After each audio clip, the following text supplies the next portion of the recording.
But yes, Maryland is stupid in that regard. Like, so the HQO is basically the state saying we're giving you permission to buy a handgun. That's all the HQO is for. However, you don't need any license or anything to go buy a rifle or a shotgun. But see, I thought there was a long gun qualification license as well. No. Why was this in that online? That's a lie. So what is that then? Did they talk about there's no real. Long guns are rifles and shotguns, but if a barrel is over 16. No, I know that. I'm saying right, but no, I'm saying if the barrel is over 16 inches, you can go into the store and buy it that day. Buy it that day and walk out. All they're gonna do is do a background check real quick. That takes about 5-10 minutes, and they'll give you the gun. So what are they talking about when they say there's a long gun qualifications license as well? So there's like for the the HQL hand, it was for like the pistols and so forth. There is no long gun. That's what I'm saying. Like that doesn't. That's what I read in their law is a long gun. There is no. If it is, they don't enforce it because you can literally walk into the store, say I want that rifle. I think they do a background check. You pay your money. Maybe the background check is what they're talking about as far. Maybe the long gun qualification license covers the background check. But there's no license. That's what I'm saying. There's no license for. Or not license, but permit. Whatever there's no permit. It. There's nothing. All of this is a simple background check that they do for any other gun purchase. So, because like I said, our friend Mike, when we were talking that day, he had just left the gun shop, and I was like, man, if I knew you were in town, I would have came with you. But he was saying he could have bought an AR-15 that day. Yeah. Because it's, really? It's a rifle. And I was like, no, you can't. He was like, yes, you can. No, he corrected me. Yeah, rifles and shotguns, you get those the same day. And I was like, I thought Maryland had a separate thing for assault style weapons compared to just regular like single shot. Assault style rifles, but there's still semi-automatic rifles. No, I'm saying like compared to like a hunting or sporting rifle. No, there's no difference. Like I thought those were classed differently, so they class the assault style weapons in the same style as the sporting rifles. Yes, because you can go with an AR-15. Technically, but no, my whole family are but they're gonna hunters. use. None of them would go into the woods with an AR-15 to shoot deer. Like, no, you're not going to use a 223 or 5.56. You're going to use like a 308. But the point is, you don't need there's no special license you need to buy a rifle or a shotgun in Maryland. You only need to do the HQL course, which is a 4-hour course where the instructor talks about the quote-unquote gun laws, and all them damn vultures. And then you go to the range. He takes you to the range. You shoot one time. You only have to shoot one bullet. It doesn't have you just gotta hit the paper. I'll make your bang. Yeah, that's basically it. You only have to hit the target. You just gotta be able to like hit somewhere relatively around the target, and that's it. And murder. You sleep murder. I shot that son bitch. It's stupid. Like I said, the HQL is stupid because it's just a money grab for the state, and some people who were doing the classes were just overcharging them for no reason. So hence once the concealed carry thing got established in Maryland, a lot of times they just incorporate the HQL with the concealed carry class because you're doing the same thing essentially. Kids just buy Megatron.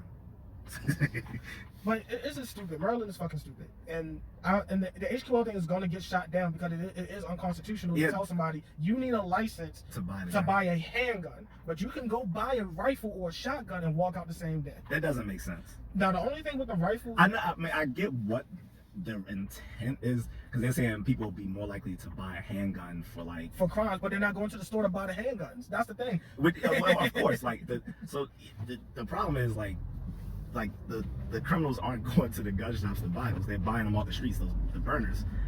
But yes.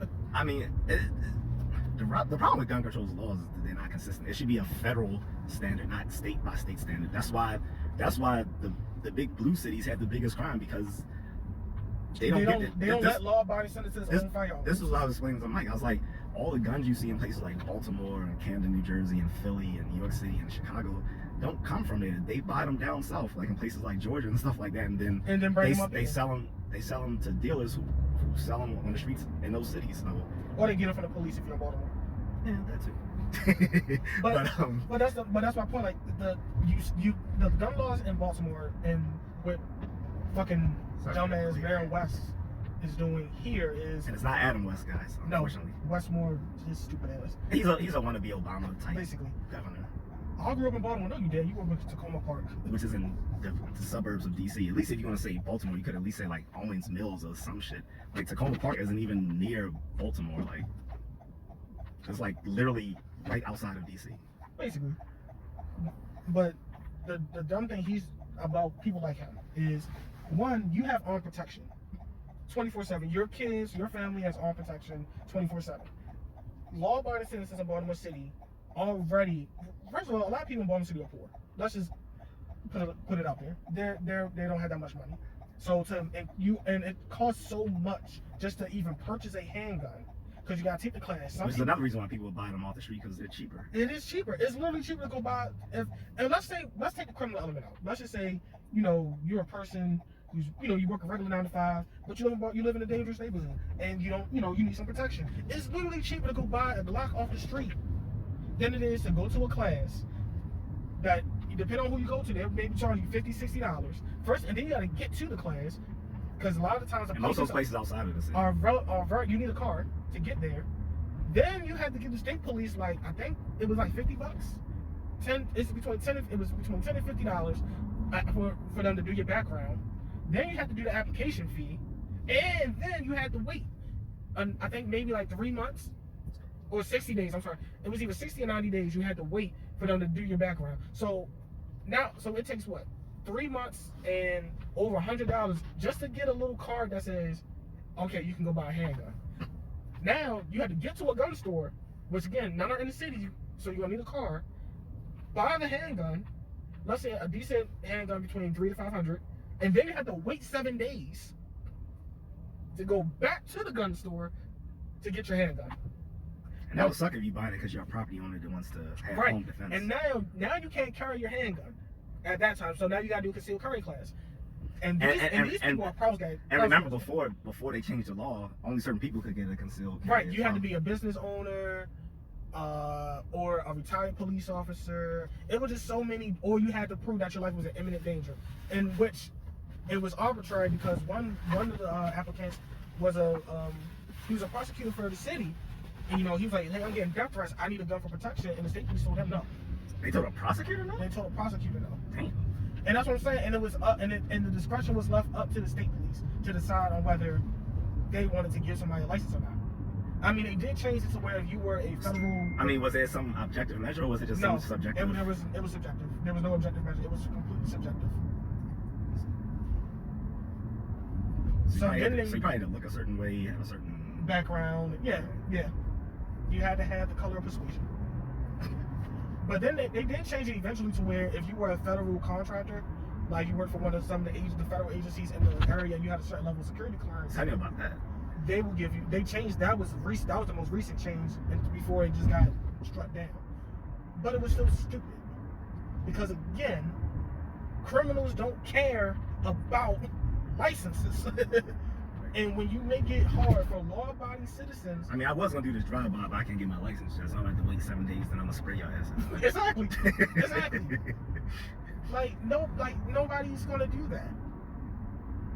Except your law-abiding criminal, which is a contradiction in terms. Exactly.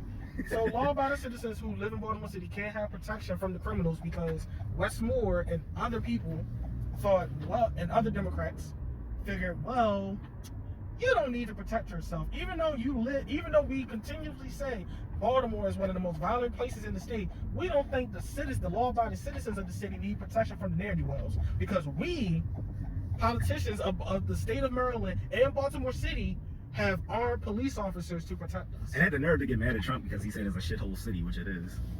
It is what it is. I mean, like I said, I think, if law-abiding citizens of Baltimore City, like the regular people, we're not talking about drug dealers and all that, we're talking about regular people, had a firearm, you would have less people likely to do stuff because they have the fear now, like, they can shoot back.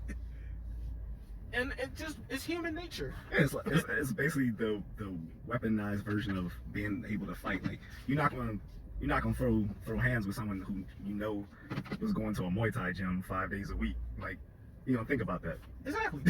And like I said, and not trying to sound like a feminist or anything, but when we talk about like violence against women. I agree. They need I think female runners should carry a gun. They should carry something. How much shit I talk about, and I'm a dude who can defend himself. Think about the average woman who gets assaulted running, I see that all the time in Runners magazine, And that's my point. Like they should the people who need protection are denied it, while the ones who literally don't, like Westmore does. Where is Westmore going to get attacked at? You live in a governor's mansion in Annapolis, and your wife and kids have armed security 24/7. You don't have to go to the gas station 9, 10 o'clock at night and have to worry about getting robbed. Like, you just don't. So the people who actually need the protection aren't out here committing these crimes. And most of the people who legally carry a gun, one, you won't know they carry a gun. Two, they're not the first people going to shoot somebody. Yeah. They're just not. It's going to be a last resort. Like I said, I've already decided I'm getting mine, guys. But I don't know. Like I said, Maryland and other blue states who push these like hardcore gun laws, and you look at like their. And then like Baltimore is still, as far as I know, the only city in the whole country that has a gun offender registry, which hasn't brought down gun violence whatsoever. None. Even when they were trying to give you automatic 5 years for having an illegal firearm, that shit didn't work. I swear, if I was on a gun offender registry, I would take a picture looking like something off of a One Piece poster. That is just stupid. And then I know in New York, somebody did something where they posted a list of people who didn't have guns in their home or something dumb like that, or they listed the people who had guns in their home, and I'm like, that's irrelevant. Like, it's just dumb. Like I said, the gun violence thing isn't being conducted by law-abiding citizens. It's particularly in Baltimore City. Most of the gun crimes here are by repeat offenders. Yeah. So my take on it is, so we do know, like, you know, from behavior research, gun control laws do reduce gun crime and violence. But they have to be consistent. They have to be consistent. If you have all this variance state by state, it weakens the effect of gun control, because if gun laws are very restrictive here in Maryland, but you can just go over the border to Pennsylvania and get what you want, or because the laws are so lax in some of these Bible Belt states, you can have people run guns up north, which is usually how it happens, and these guns flood the streets. It's not doing anything because the criminals are going to get it that way. They're not going to go. They're not going to go through the laws. And like you said, the police in most cases with Baltimore City, because as we already seen, the police were running drugs and guns from Pennsylvania back and forth to here. So yeah, so people on the left and right are right about stuff. It's just they pick and choose. Like I said, the people on the left are right that gun control does help reduce crime and violence by and guns. People on the right are also. But the people on the right are right when they say that if everybody criminals don't care about gun laws, which is a problem of how these laws are meted out. They're inconsistent and vary state by state. Then the conservatives are also right when they say guns don't kill people, people kill people. Well, right. That's right too, because if I'm gonna kill you, I'm gonna kill you. Because if the same behavior and factors are in place, people would do it with knives or whatever. And we've seen that in other countries, like with mass stabbings and stuff like that. But so they're right on that. It's messed up. From my own take, I've seen in the Philippines, so they have a huge gun culture there. Most people don't realize, like, they love guns over there, like we love guns, but their laws are better. So you have to pass a background check like here, but you also have to take a psychological evaluation. That should be implemented here. That's another thing conservatives have been pushing here, and so well, some did, because every time every time there was something happened, they was like, well, it's a mental illness problem. So they are right, because the average gun owner who's sane isn't going to do mass shootings. Yeah. And I will give the conservatives that if they are pushing for psyche violence, I think they should. So because of that, you have much more responsible gun owners in the Philippines as opposed to America. Plus, also in the Philippines, just about every store you go to, there's armed security. Like people will be shocked when they go overseas to like the Philippines and other similar places in Southeast Asia, where you go to a Starbucks or McDonald's and you see someone carrying a rifle, in their hand.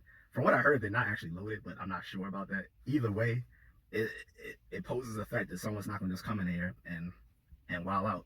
Because like I said, you'll go to like just a Starbucks, McDonald's, or when you go to malls, they pat you down. You have to go through a metal detector in the malls. And I'm not talking about like here where it's like some little ghetto place.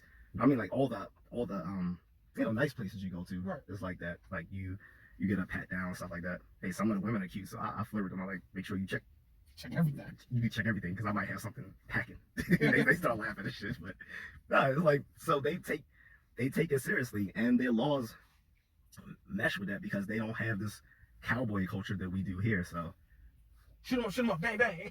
Yeah, so like I said, they love guns out there. Like my my wife's uncles and stuff, like they told me when I come back to take them to the range. I'm like, all right, that's Bang, cool. bang, boom, boom, bullet, bullet, gun. So they definitely love guns, but like I said, their gun controls are consistent. Like there's no province by province law about guns. It's a national standard throughout the whole country. You need to pass a background check, and you need to undergo a psych evaluation and pass that, which they should do here. That would cut down a lot of stuff because background checks don't catch everything, but a psych eval will. Yeah. Now, and I've said that like years ago that there need to be a psych evaluation because not everyone who's about to do something dirty has already done something in the past that you're going to catch on a background check. That's why you need a psychological evaluation, which is the reason they do it for like law enforcement stuff. When people are applying for law enforcement, They don't do a good job. yeah, but I mean, it screened out a few people. Like I had a friend that wanted to join, he couldn't because he didn't pass the psychological It evaluation. screens out some. I will give it that. But yeah, man, like I said, the HQL is stupid.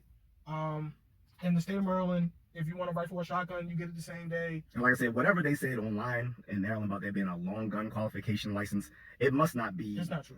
It's either not true or it's not Enforced. It's not enforced because you can buy a rifle here the same day. I mean, I almost bought one, like that $75 shotgun. That shit was nice. Yeah, I don't know why I didn't get that. And they'll give it to you the same. You'll walk out with the same. I could have literally just walked out with it that day. So, but that's it, guys.